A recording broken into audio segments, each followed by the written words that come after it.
Ens trobam a un lloc on s'acumulen una gran diversitat d'endemismes. És un dels punts calents de la flora de les Pitiüses. Els criteris per fixar un punt calent venen donats per la Unió Internacional per la Conservació de la Natura, que fixen uns paràmetres de raresa i d'endemisme d'espècies.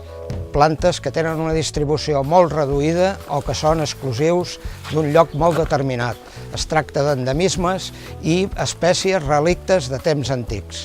Hem vist Thymus richardii, subespècie Busitanus, un endemisme de Samunts, hem vist Hippocrepis grossi, una lleguminosa endèmica d'aquí, hem vist Gallium friedrichi, un altre endemisme també de Pitiüses.